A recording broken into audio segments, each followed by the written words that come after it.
In the far reaches of the Arctic, where the wind howls across a desolate landscape of white and icy blue, a single life hangs in the balance.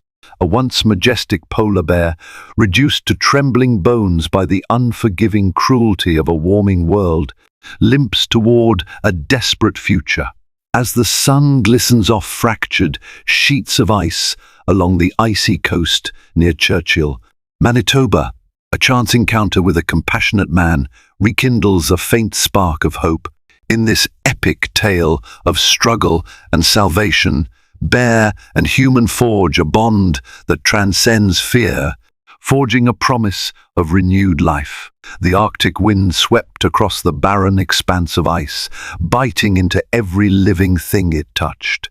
That wind had 1,000 secrets buried in its chill, each flake of snow a silent witness to life and death, struggles that spanned millennia.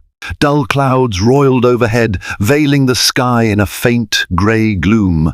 Far below that sombre canvas, a polar bear, her thick fur soiled and matted, ambled across the ice. In her eyes flickered a primal determination, a spark that had not yet extinguished, despite weeks of hunger and days without rest. She was only a shell of her former grandeur, but she continued on, driven by an ancient call to survive.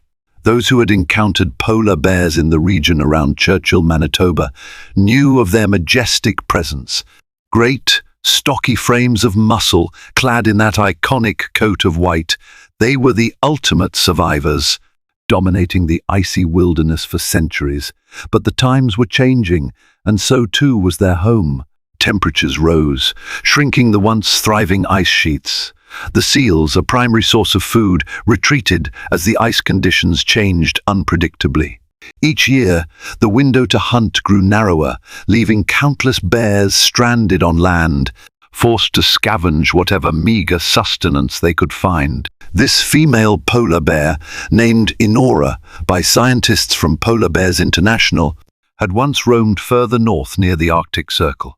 In her prime, she had been formidable, a huntress of renown in her territory, but the shifting climate had driven her south, and now she found herself near the fringes of the Hudson Bay. Over the weeks, she had grown alarmingly thin.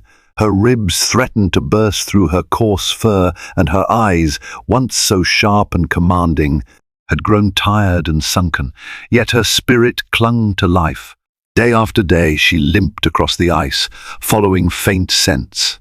If a single whiff of seal or fish caught her nose, she would summon the last of her energy to investigate. Time and again, disappointment greeted her. The seals moved freely in open water, where the bear could not reach.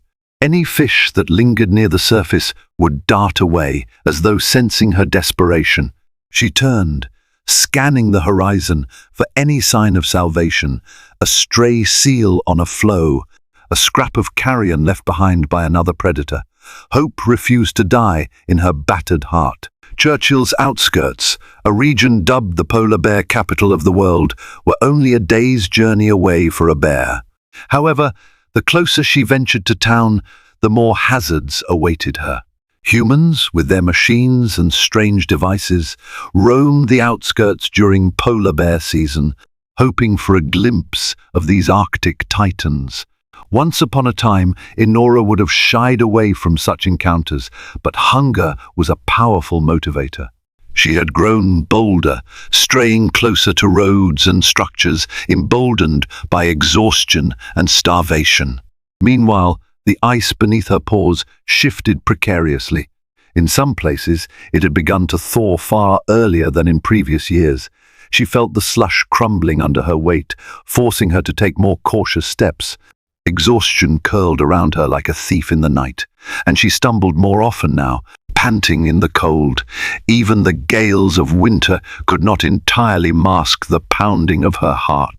The raw ache in her belly was relentless, clawing at her every moment.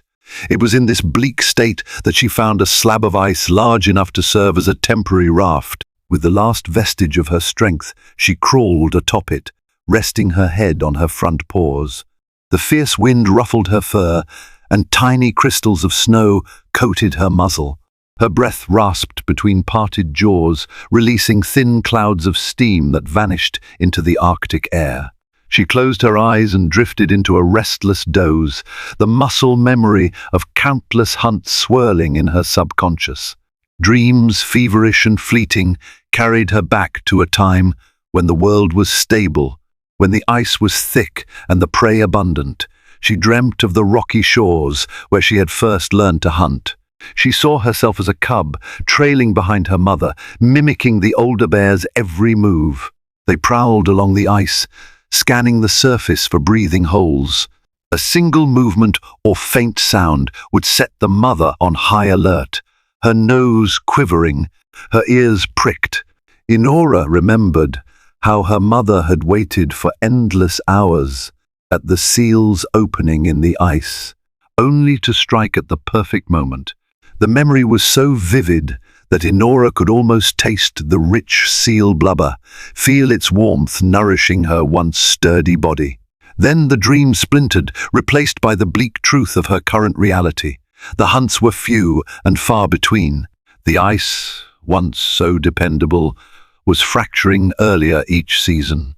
It was as though the world had become undone, each day swallowing up the familiar certainty of winter's harsh but predictable rhythms. Waking from that dream, her eyes cracked open to a dull, monotone horizon that offered no solace. Her heart sank. Another day of hunger, another day of relentless struggle.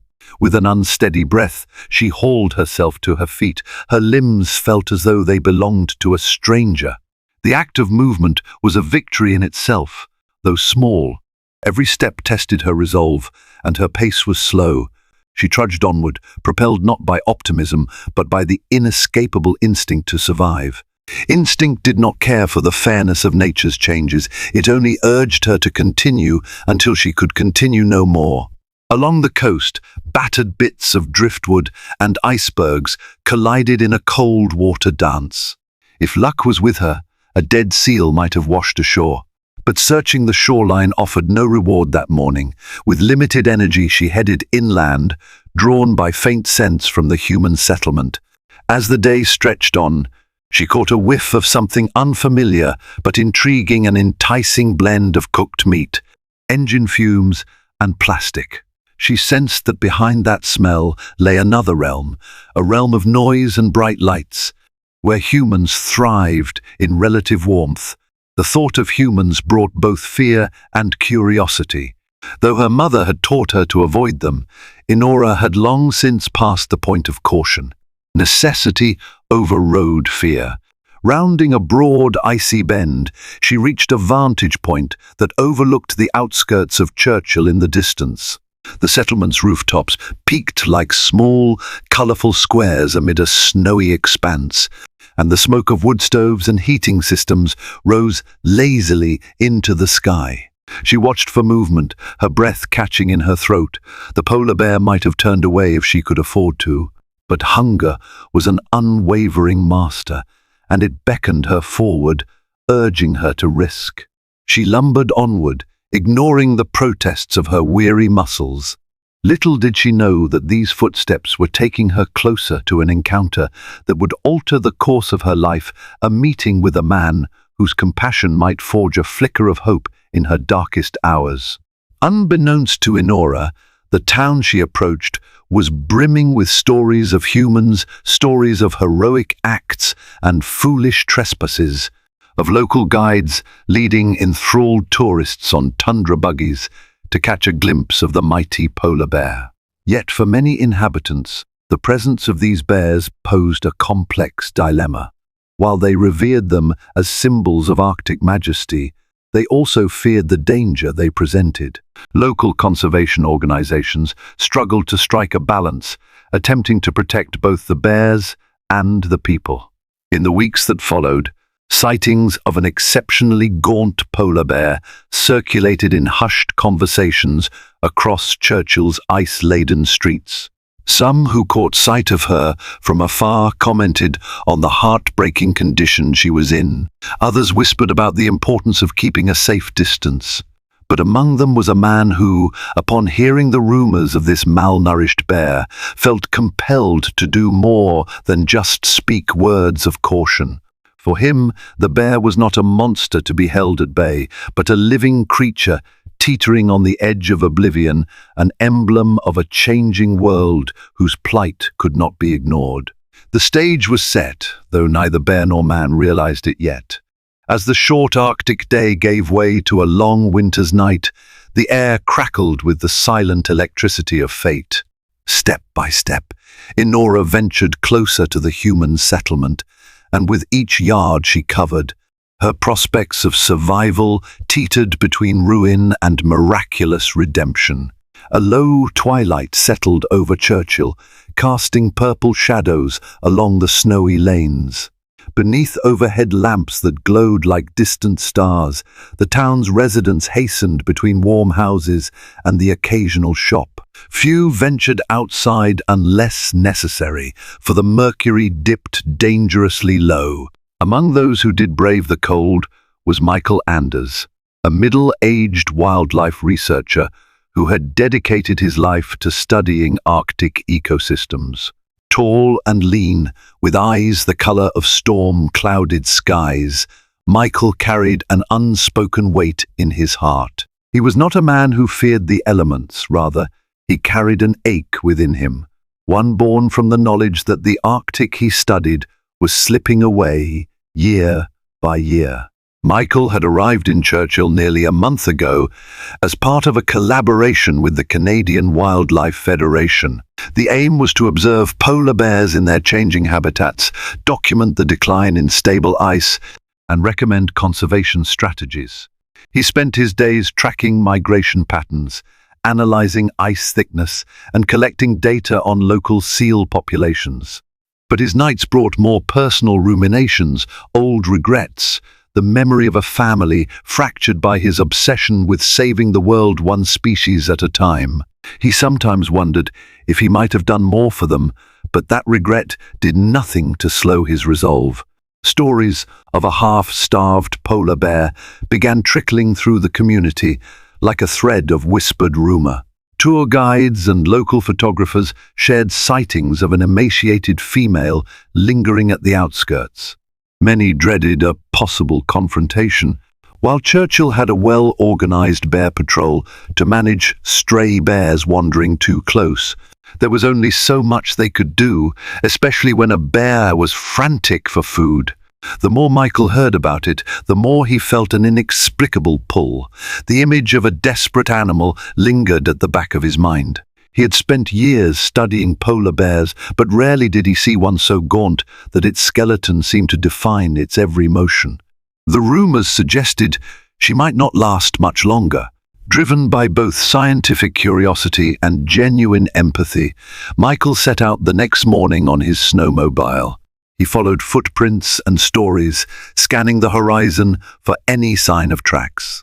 It was a monotonous trek across the tundra, miles of white that revealed only small hints of wildlife, a lone Arctic hare skittering across the snow, a raven perched on a broken piece of driftwood. The frigid air gnawed at his cheeks, yet he pressed on, certain the rumors would lead him to his subject eventually. Late that afternoon, he spotted something moving near the edge of a frozen inlet. From a distance, it appeared to be little more than a bulky mound. Drawing closer, he realized it was the polar bear, lying prone, her body heaving with heavy breaths. Though he observed from a careful distance, his heart clenched at the sight. She looked worse than the stories suggested. Her fur was dull and patchy, her belly shrunken, her limbs trembling from the effort of even the slightest movement. The stark silhouette of her ribs was a testament to her dire state. Michael killed the engine and carefully dismounted, pulling out his camera with a zoom lens. He documented her physical condition, the surroundings, the thickness of the ice. Yet for every photograph he took, an uncomfortable twinge of sorrow ran through him. This was not just data to be filed away. This was a living being in urgent need. Her eyes flickered open at the sound of the shutter. She tried to lift her head, but it slumped back down, too heavy for her exhausted muscles. He spoke softly, though he knew she could not understand the words. "Hey there, girl," he whispered, voice barely audible above the hush of the Arctic wind. "I won't hurt you." The polar bear let out a faint huff that carried neither aggression nor acknowledgement. Her half-lidded gaze drifted aimlessly, as if she no longer possessed the will to track her surroundings. For a fleeting moment, Michael considered approaching her, but every survival instinct screamed at him not to. A polar bear, even one in dire straits, was not to be approached lightly. Still, he couldn't simply leave her like that. Memories of rescue efforts came to mind, times he had participated in tranquilizing and relocating bears from areas too close to human settlements. However, the standard protocol required specialized equipment, tranquilizer guns, large transport cages, a helicopter or a tundra buggy to carry the sedated bear to a safe area. None of these resources were at his immediate disposal, and beyond that, he wondered if sedation might be too great a risk for a bear this week. He decided to return to Churchill and consult with local conservation officers. If any group could help, it was the nearby Bear Patrol or the scientists collaborating with the Canadian Wildlife Federation. Perhaps they could coordinate a rescue or at least attempt to feed her. Yet a nagging feeling told him that time was running out. This bear might not last another day, let alone the days it might take to organize an official operation. Michael lingered a moment longer, compelled by the helplessness etched into the polar bear's every trembling movement. He placed a calloused hand over his chest, feeling the steady thrum of his own heartbeat, a silent vow forming in his mind. He would find a way. The sun dipped below the horizon with remarkable speed, surrendering the sky to the long Arctic night. Michael realized it was dangerous to stay out there, alone and far from town, especially as temperatures plunged. Reluctantly, he climbed back onto his snowmobile and revved the engine. In the rearview mirror, he saw the polar bear still lying there, a lonely figure in an endless white. Something about that sight felt profoundly wrong. A creature of once great power, undone by forces beyond her control. He arrived back in Churchill to find the Bear Patrol station lit by a single overhead lamp. Inside, a radio crackled with intermittent static. Several staff members were crowded around a table, peering at a map of the local area. They looked up when Michael entered, their expressions etched with concern and curiosity. "I found her," Michael said without preamble. He removed his gloves and tried to warm his hands with short breaths. "She's about 8 miles east, near the inlet. She's in terrible shape." One of the staff members, a wiry man named Eric, who had spent most of his life in Churchill, nodded grimly. "We've had calls about her all week, but we have limited resources, Michael. She hasn't posed a threat yet, no break-ins, no rummaging for trash in town. We can't relocate a bear unless she's a public danger." Michael's jaw tensed. What about a rescue effort? She could starve before she becomes a threat. Eric sighed, running a hand through his thick beard. "It's not that simple, man. We have guidelines. Wildlife authorities have strict rules about feeding wild bears. Doing so can make them dependent on humans or make them more aggressive toward people's property. And we can't just sedate her. She's so weak, the anesthesia itself might kill her." Michael's frustration mounted, but he tried to remain calm. "So we leave her to die?" A heavy silence settled over the room. Another staff member, a woman named Kara, spoke quietly. "We all hate to see it happen, but nature can be harsh. It's not always ours to intervene." Michael stared at the floor, torn between protocol and his conscience. "The climate crisis isn't exactly nature taking its course," he said. "We've contributed to the melting ice, driving these bears to desperation. Isn't some measure of intervention warranted?" More silence. Outside, the wind keened, as though lamenting the polar bear's plight. In that moment, Michael made a decision that he sensed might not align with official procedure. but he couldn't shake the image of her, alone and trembling in the snow. He excused himself, thanked them for their time, and headed to the small cabin he had rented just outside town. There, in the dim light of a single bulb, he formulated a plan. It was not a grand plan. He had no illusions about single-handedly saving the Arctic's polar bear population. But maybe, just maybe, he could save this one. The memory of her haggard frame haunted him. If he did nothing, if he yielded to the harshness of regulations that had been designed for a time that no longer existed, the bear would be gone by sunrise. Perhaps only a handful of scientists would note her passing, adding a statistic to a spreadsheet that spelled doom for the species. But Michael believed that every life was worth a fight. He packed a sled with a few seal carcasses that a local fisherman had donated for research. Though the official guidelines discouraged feeding wildlife, Michael reasoned that desperation called for extraordinary measures. He prepared some basic first aid items as well, though what medical care one offered a polar bear was uncertain. He stuffed blankets into a duffel, though he wasn't sure how or if he could use them. And last, he gathered the phone numbers of anyone he thought might help if an emergency arose. Pulling on his heavy parka and gloves, Michael stepped outside. Stars glittered in the Arctic sky like diamonds scattered on velvet. The vastness above him reminded him of his small place in the grand scheme of things. Yet he also recognized that change often began with small acts of courage. He hitched the sled to his snowmobile, started the engine, and felt a determined calm settle over him. The memory of the polar bear's sunken eyes gave him purpose. As the machine roared to life, Michael couldn't help but think of his daughter, Emily, who lived in southern Canada with her mother. She was just a teen, inquisitive and compassionate, and had once asked him why he spent so much time away from home. "Because some things are bigger than us," he told her, though he was never sure if she truly understood. Now, as he ventured out into the dark with an unlikely rescue mission in mind, he hoped that if Emily ever heard this story, she would see the reasons for his dedication. The journey back to the inlet was fraught with ice drifts and unpredictable patches of thin ice. Michael navigated carefully, the headlight of his snowmobile illuminating a narrow path through an otherwise endless night.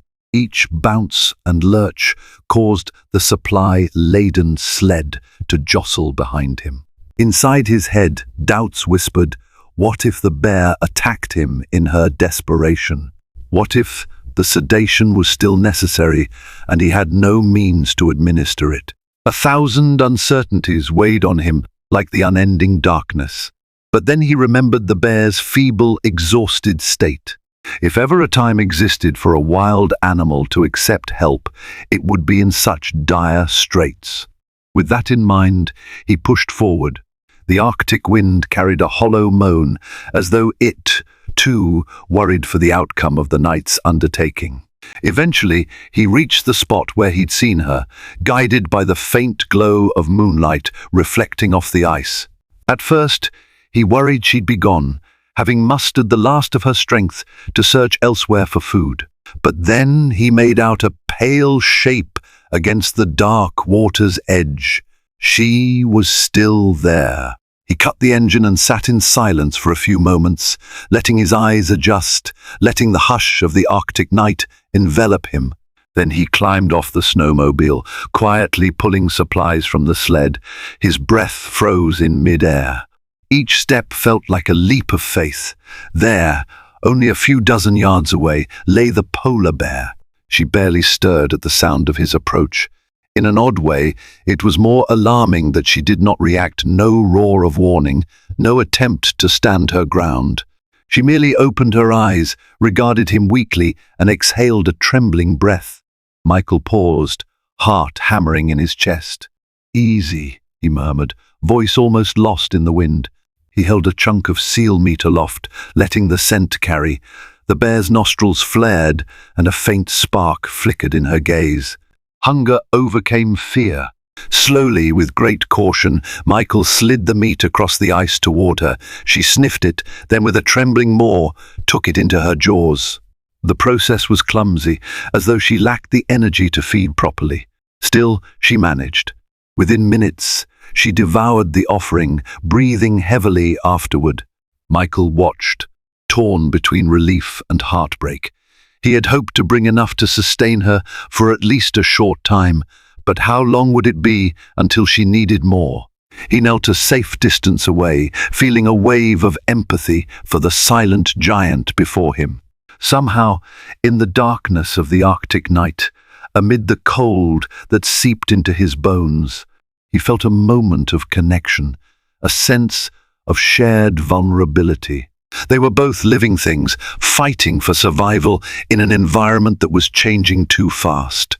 And now, confronted with the raw reality of this polar bear's suffering, Michael swore he would not let her die without trying everything in his power. He prepared another hunk of seal meat, pushing it forward. The wind howled, and the bear let out a low moan that spoke of both hunger and exhaustion. As she ate, Michael's mind raced with plans. Maybe the next step was to coordinate with a veterinarian from Winnipeg, or see if the local conservation group had enough influence to obtain emergency care. He would do whatever it took, even if it meant bending or breaking the rules. But for now, in this frozen moment under the vast Arctic sky, his only task was to keep her alive, one small piece of nourishment at a time. The next few days unfolded like a fragile dance between hope and despair.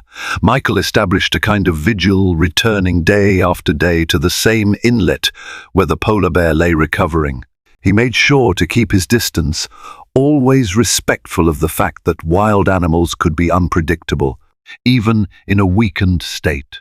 Yet with each return trip, he brought fresh chunks of seal meat, fish, or any scraps he could secure from local hunters sympathetic to his cause. It was a delicate balance. Feed the bear enough to sustain her, but not so much that she gained the strength to become a threat before a more permanent plan was in place. He consulted with local wildlife experts, but official channels remained hesitant. The authorities were concerned about setting a dangerous precedent, worried that feeding one starving bear might lead to more human-bear conflict. Still, he persisted, driven by the urgency he felt upon seeing her skeletal frame. He nicknamed her Inora, a name meaning light, in a language he once studied.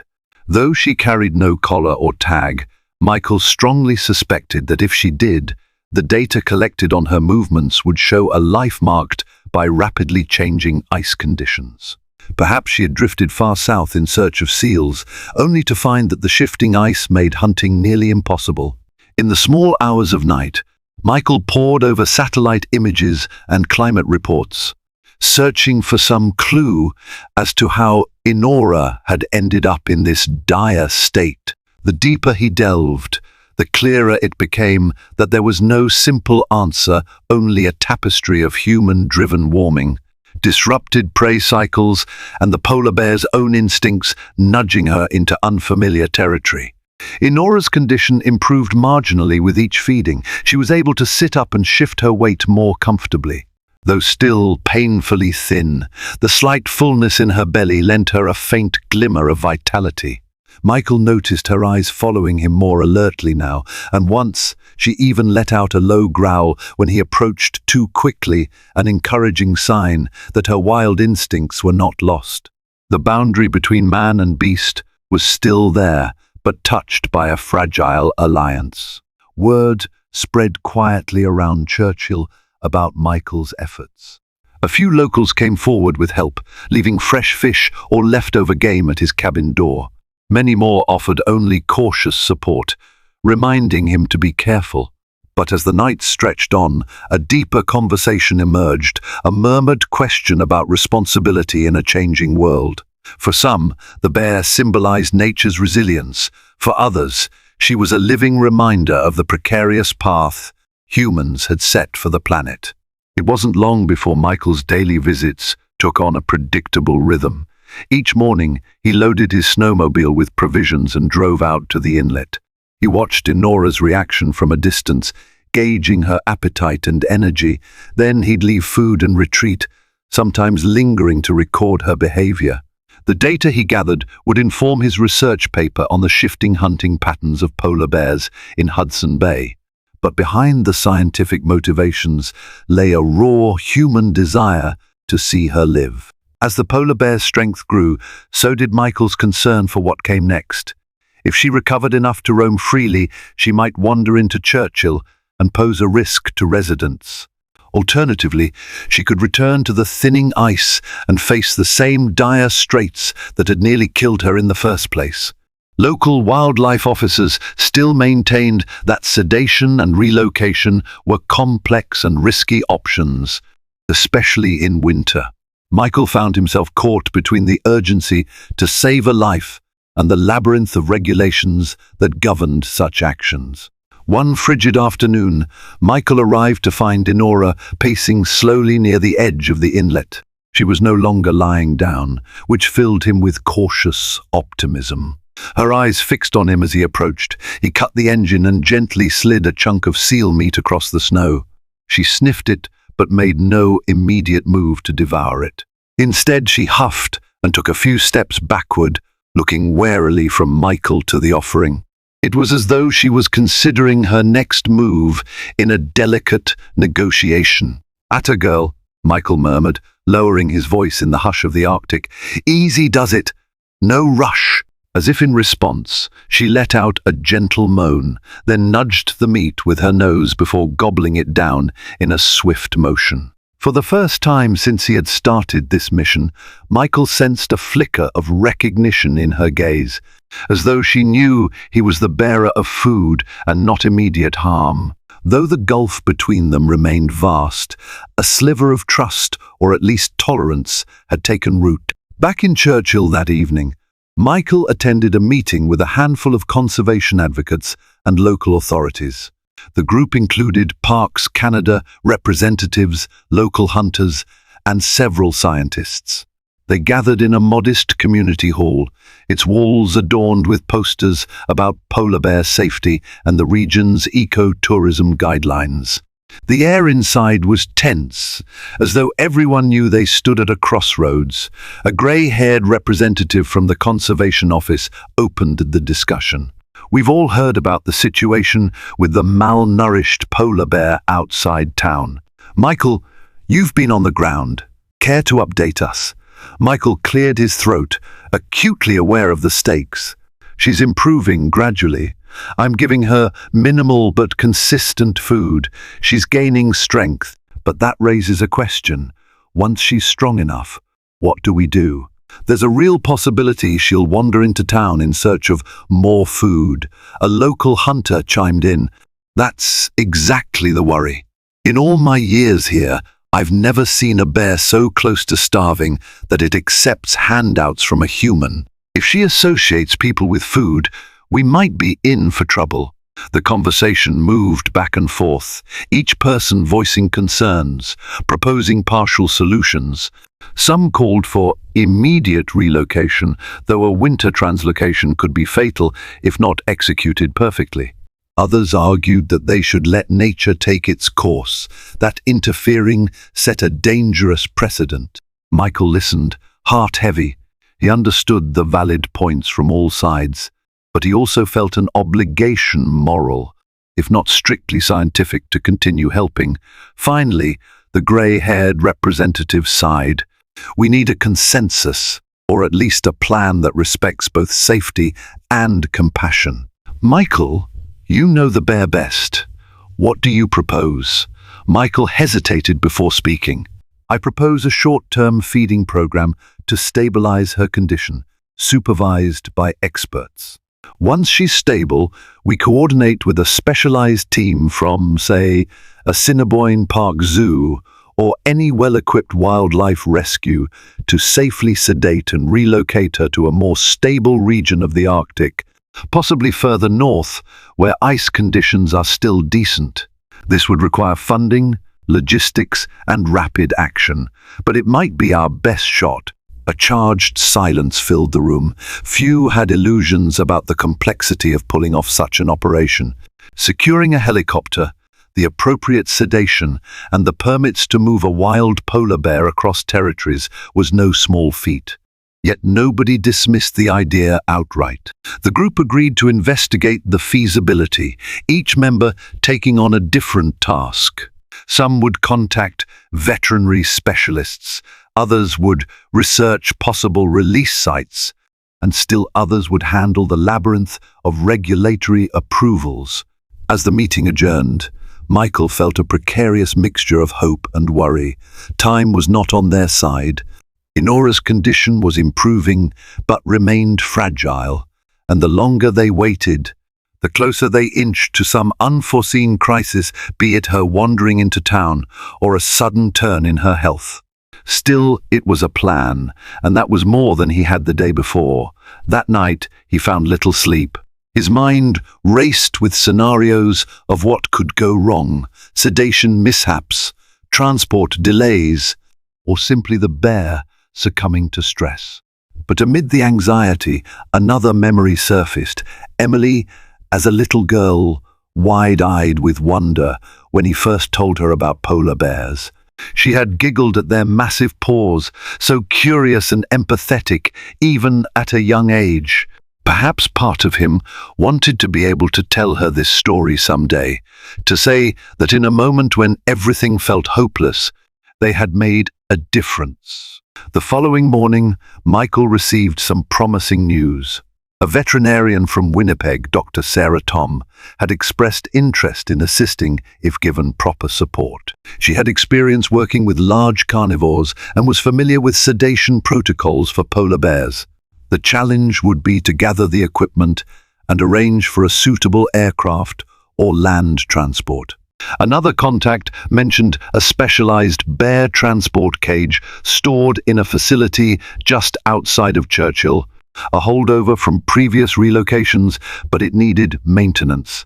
Michael wasted no time. He spent the day coordinating details, calling in favors from research colleagues, reaching out to local donors, and filling in forms required by Manitoba's Wildlife Agency. Each call was a delicate dance, as he tried to convey the urgency of Enora's situation without sounding reckless or naive. The more people he spoke to, the more he realized the bear's fate represented something larger, a test of humanity's willingness to intervene in a crisis of its own making. Even as administrative wheels slowly began to turn, Michael continued his twice-daily visits to the inlet. With cautious hope, he watched as Enora stood more steadily, her posture slightly more regal than before. She still stumbled occasionally and remained underweight, but there was a subtle change in her demeanor, an echo of the proud predator she once had been. One afternoon, as Michael readied to leave, the bear lifted her nose toward him, sniffing the air. Their eyes met, and for a fraction of a second, he felt a jolt of connection. Here was a being who had known the raw savagery of existence in the Arctic, who had faced certain death, and yet survived.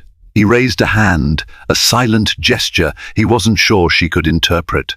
The wind whipped between them, carrying the tang of brine and snow.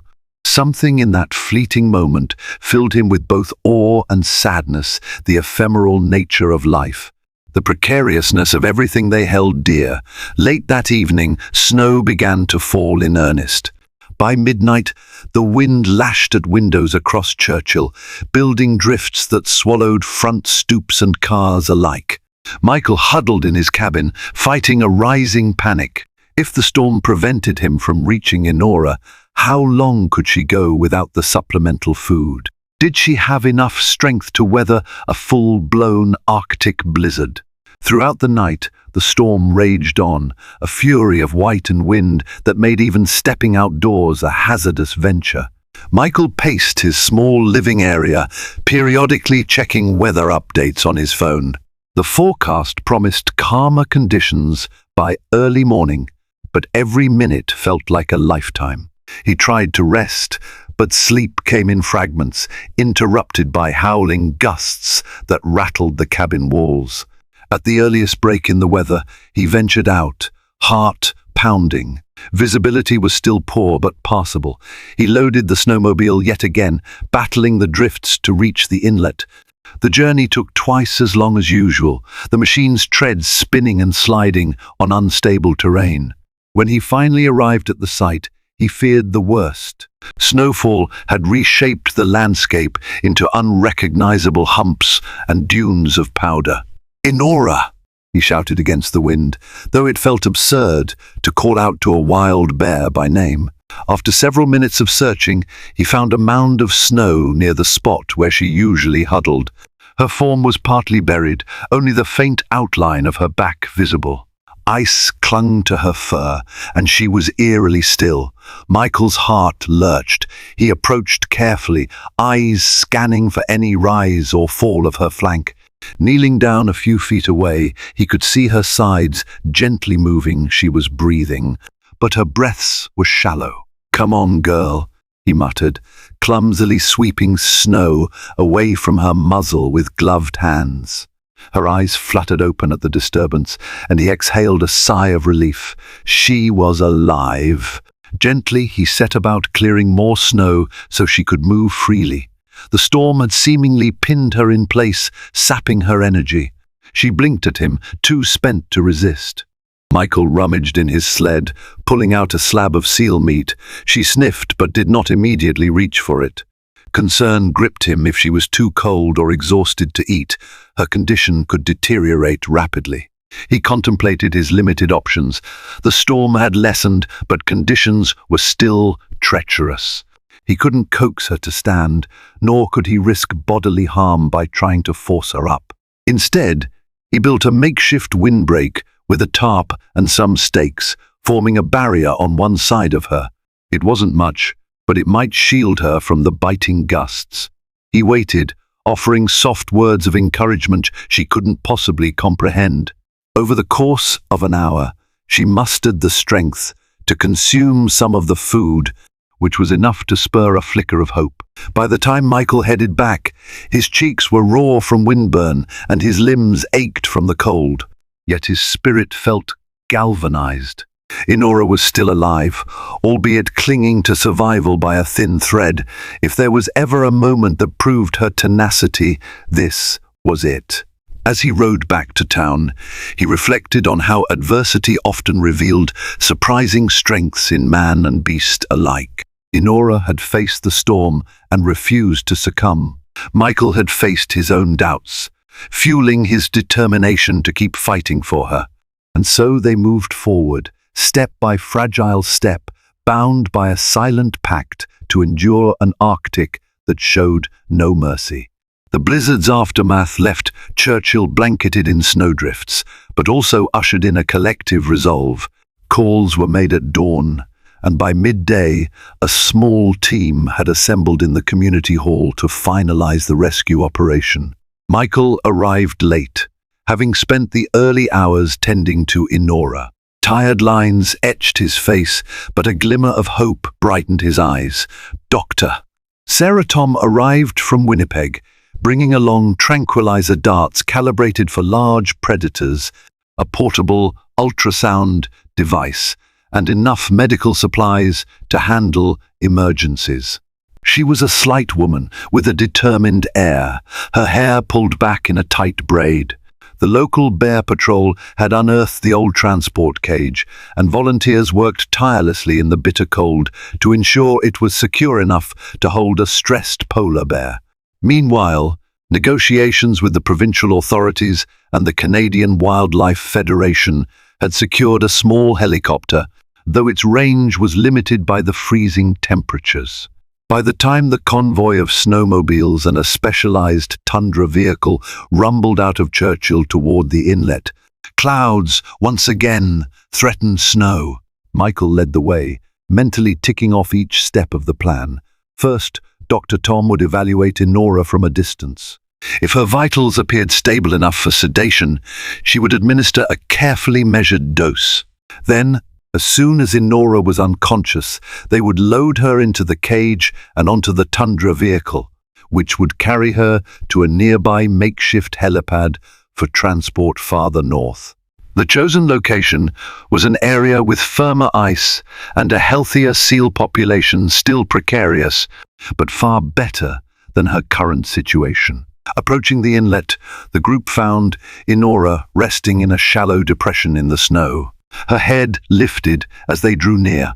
She let out a low, guttural sound that held more apprehension than aggression. The presence of multiple humans and machines clearly unsettled her, but she did not flee. Perhaps she lacked the energy, or perhaps she had grown accustomed to Michael's daily visits. Dr. Tom crouched, binoculars in hand. "She's alert, but still in rough shape," she said quietly. "We'll need to move slowly. Any rush and she could panic or lash out." Michael nodded, heart pounding. A wave of protectiveness surged through him. He wanted to reassure Inora, though he knew she wouldn't understand. He stood at the forefront, letting her see a familiar face. Step by careful step, they advanced. The veterinarian raised a tranquilizer dart gun, took a steadying breath, and fired. The dart struck Inora's shoulder with a muted thwack. She jerked, growling in surprise, and scrambled to her feet. The team froze, hearts in their throats. She staggered a few paces, uncertain whether to charge or flee. Michael held his breath, certain that the entire operation could go awry if she ran off in terror or launched an attack. But within moments, her movements slowed, her eyes blinked heavily as the sedative coursed through her bloodstream. When she finally sank into the snow, the team moved in. Michael's heart hammered in his chest as he helped Dr. Tom check Inora's vitals. Her breathing was labored, her pulse rapid, but the sedation held her still. Gently, they hoisted her onto a specialized stretcher, then slid her into the steel transport cage. The wind bit at their exposed faces, and the constant hum of tension filled the air. Every second counted. If the sedation wore off too soon, Inora could harm herself or the rescuers in the cramped space. At last, the cage was secured in the back of the Tundra vehicle, which lumbered across the ice toward the makeshift helipad. Michael followed close behind on his snowmobile, refusing to let Inora out of his sight. Flurries of fresh snow swirled around them, adding urgency to every maneuver. Arriving at the helipad, they found the chopper waiting, its blades already spinning. Time blurred as Dr. Tom and two assistants carefully transferred the cage from the vehicle to the helicopter. The combined noise of the rotor wash and the howling wind was deafening. Michael stood by, breath pluming in white gusts, silently willing everything to go smoothly. Finally, Dr. Tom offered a thumbs up. The helicopter rose, carrying Inora north. A subdued cheer rippled through the rescue team. Michael felt a mixture of relief, triumph, and fear. This was only part of the journey. 1,000 complications could arise in the next few hours: transport hazards, sedation risks, or the uncertainty of releasing a weakened bear into unfamiliar terrain. Yet in that moment, hope outweighed dread. He stayed behind to help dismantle equipment and ensure the site was left as undisturbed as possible. The Arctic, after all, held its own delicate balance, and they had already intervened in ways that some would deem controversial. As the wind scattered fresh flakes across the frozen inlet, Michael allowed himself a rare moment of stillness. For weeks, he had wondered if Inora would even survive another sunrise. Now, she was on a path that might grant her a second chance. Back in Churchill, the community was abuzz with anticipation. Even those who had been skeptical found themselves hanging on updates from Dr. Tom's team. The local radio station reported on the rescue, weaving it into broader discussions about climate change, human responsibility, and compassion. Michael fielded calls from journalists, politely providing details while emphasizing that his own role was part of a larger collective effort. It was late in the evening when the helicopter pilot phoned in to confirm that Inora had been successfully released onto a stretch of sturdy ice far north of Churchill. The sedation had worn off slowly, but without complications. Dr. Tom observed from a safe distance as Inora managed to stand, unsteady at first, but upright nonetheless. Gradually, she made her way toward a distant pack of ice floes, her posture tentative but determined. The final image transmitted to Michael's phone was a grainy photo of a solitary polar bear trudging across a vast, pale expanse, still thin, but undeniably alive. After the call ended, Michael sat in the quiet of his cabin, phone still in hand. Exhaustion seeped into every muscle, but relief buoyed his spirit. He closed his eyes, imagining Inora navigating the frozen wilderness, sniffing the air for a seal's breathing hole. The odds were still stacked against her. The ice continued to retreat each year, and the path to full recovery was uncertain. Yet for now, she had a chance she wouldn't have had if no one had acted. He thought of Emily then, recalling her bright eyes and curious questions about polar bears. Maybe one day she would hear the story of Inora and understand how a single act of compassion could ripple through an entire ecosystem. Perhaps it would inspire her and others to join the fight for a more sustainable future.